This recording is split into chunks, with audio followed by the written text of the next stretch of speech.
November 1956, 11 days. That is how long it took to destroy the British Empire. Not with bombs, not with armies, with a phone call. The United States government called London and delivered an ultimatum. Withdraw from Egypt now, or we collapse your currency. We will dump every pound we hold. We will veto your IMF loan. We will watch your economy burn. Britain retreated within hours. The empire that ruled a quarter of Earth for 200 years surrendered to its creditor. This was not Britain's fall. This was the moment the world realized Britain had already fallen, and America is now walking the exact same path. Same denial, same debt, same delusion. Britain took 40 years to collapse. America is doing it in 20. By 2026, the math stops working. Let me show you how. In 1900, Britain owned the world financially. The pound was the reserve currency. Trade happened in pounds, loans were written in pounds, central banks stored pounds. This gave Britain insane power. They borrowed unlimited money at cheap rates. They ran trade deficits forever because the world needed pounds more than Britain needed exports. They printed money to fund wars, and the world absorbed the inflation. London was the center of global capital. British banks financed railroads in Argentina, mines in South Africa, factories in India. The sun never set on British money. But cracks were forming. By 1890, America's industrial output surpassed Britain. Germany was catching up fast. Yet the pound stayed dominant. Why? Inertia. The financial system was built around London. Changing it would be expensive and complicated. So, even as Britain's real economy weakened, its currency remained strong. British leaders confused financial power with economic power. That confusion killed them. World War I destroyed the illusion. Britain entered as the world's largest creditor. By 1918, Britain was one of the largest debtors. They borrowed billions from America to survive. But instead of accepting reality, Britain made a catastrophic choice in 1925. They put the pound back on gold at the pre-war rate. Pure ego. They wanted the pound to be worth what it was before, even though Britain itself was no longer worth what it was before. The consequences were brutal. To keep the pound artificially high, interest rates had to stay crushing. The economy strangled, unemployment exploded, exports collapsed. British goods were too expensive. Meanwhile, Britain kept spending like an empire. Hundreds of military bases worldwide. Colonial governments funded on borrowed money. The illusion of power maintained through debt. Then, 1931. The Great Depression exposed the math. Speculators attacked the pound. Britain was forced off gold. The currency crashed 30% overnight. But even after this disaster, the pound stayed a reserve currency for 25 more years. How? Britain forced its colonies to hold pounds. India, Australia, South Africa had no choice. Britain held its empire hostage to prop up a dying currency. Sound familiar? World War II was the final economic blow. By 1945, Britain's debt hit 250% of GDP. Bankrupt. They survived only because America loaned them money without demanding immediate payment. Yet British leaders refused to see reality. Troops stayed in Singapore, Cyprus, Kenya. Colonial wars continued. They acted like a superpower while functioning as an American dependent. This denial lasted until November 1956. Egypt's Nasser nationalized the Suez Canal. Britain saw this as an insult and a threat to oil access. Without asking America, Britain, France, and Israel invaded. The military operation worked. British forces took the canal. Egypt retreated. But Britain forgot something. They no longer controlled their destiny. America did. Eisenhower was furious. This old-fashioned imperialism would push new nations toward the Soviets. He decided to end British delusions permanently. America threatened to dump pounds. Britain's currency would collapse. Food and fuel imports would stop. Millions would starve. America also blocked Britain's IMF emergency loan. Britain was bleeding reserves. 100 million pounds lost in 1 week. At that rate, total insolvency in days. Eden had no choice. He ordered withdrawal. America then approved the IMF loan. Message received. America now gave orders. Britain obeyed. 11 days.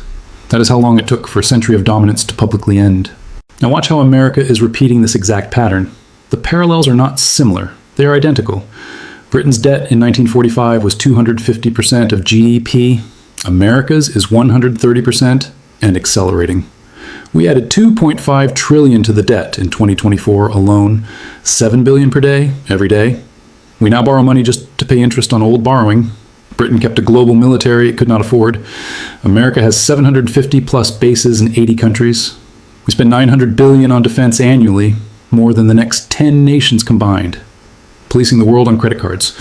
Britain forced colonies to use pounds. America forces oil sales and dollars through the petrodollar. But that system is breaking.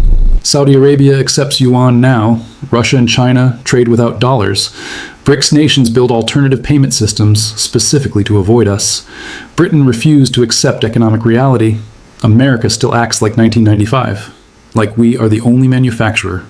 Like there is no alternative to our tech. Like military power trumps economic math. But China's economy is larger in purchasing power. They manufacture more, graduate more engineers, build infrastructure while we argue. The gap closes daily. Here's what keeps me awake. Britain's fall happened slowly, then instantly. For 30 years after World War I, warnings piled up. Rising debt, industrial decline, currency attacks. But the pound stayed a reserve currency, so British leaders convinced themselves everything was fine. Then Suez, one crisis, 11 days, over. America's in the slow phase now. Debt rising, infrastructure crumbling, dollar slowly losing status. But we still borrow cheap. The dollar still dominates. So we tell ourselves this continues forever. It does not. America's Suez moment is coming. Maybe a military disaster where we intervene and fail catastrophically. Maybe a debt ceiling crisis where we actually default. Maybe China takes Taiwan and we realize we cannot stop it without nuclear war. Maybe something unpredictable. Some shock forcing the world to see America as a declining debtor living beyond its means. When it comes, it happens in days, not years. Days. Countries holding dollars will panic. They will dump reserves before others do. The dollar collapses. Interest rates explode. The government faces two choices: default or print money until hyperinflation destroys the currency. Either choice ends the American century. Let me tell you about Margaret Chen. She is not real, but she represents millions of real people. Margaret was 42 in 1956. Middle-class British housewife in Manchester. Husband worked at a textile factory. 2 kids. They owned a small home. Modest savings in pounds. Comfortable life.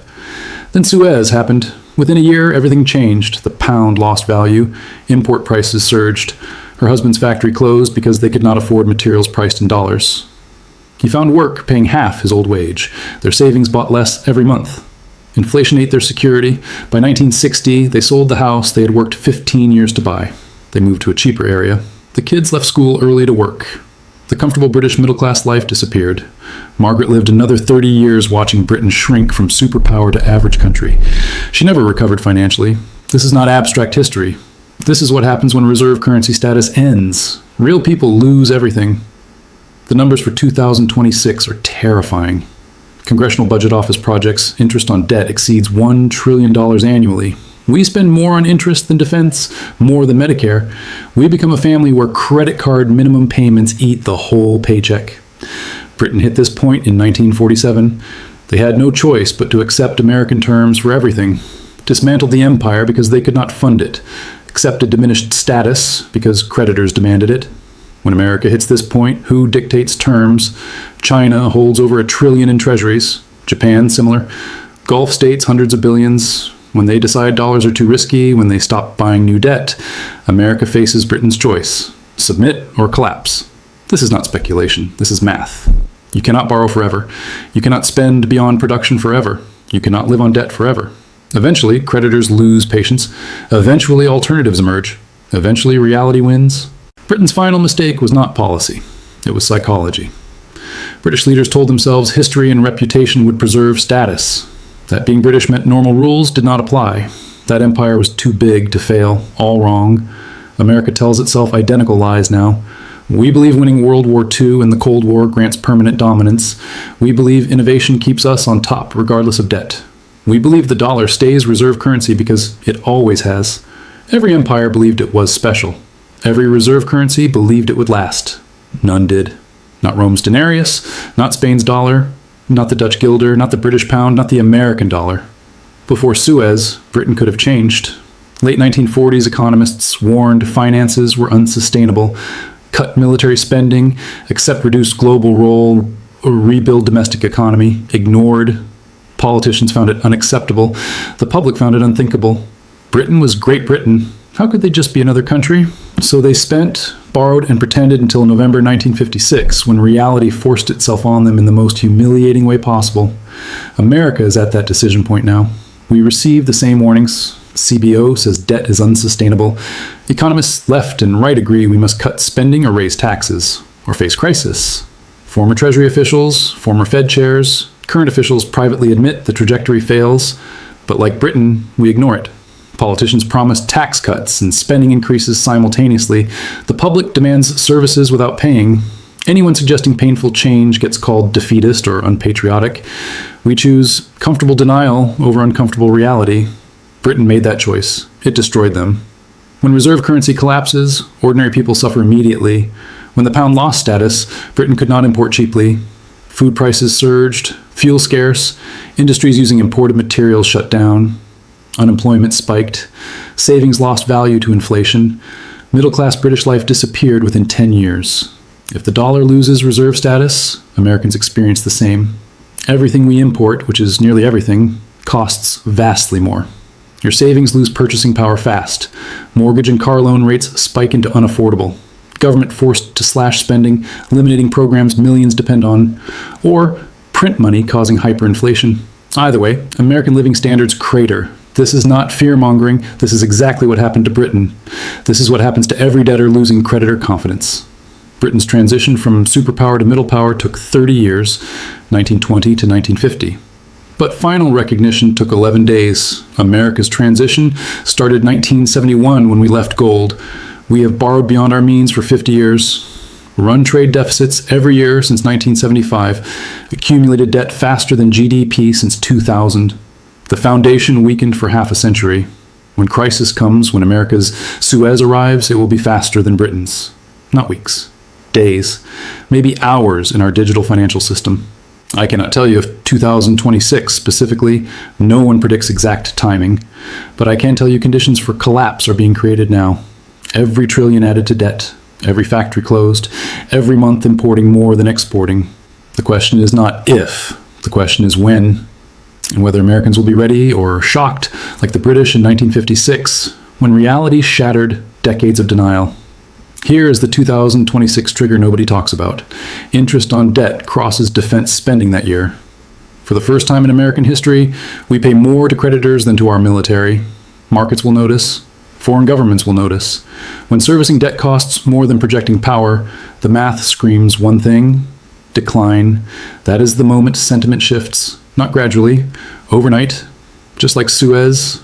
11 days from normal to over. History does not repeat, but it rhymes. Right now, the rhyme between Britain then and America now is perfect. Same debt spiral, same military overreach, same currency dependency, same denial. The British Empire's final mistake was believing it was too important to fail. America is making that exact mistake right now.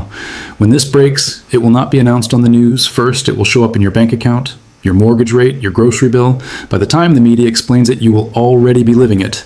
That is how fast reserve currency collapse happens. Are you ready?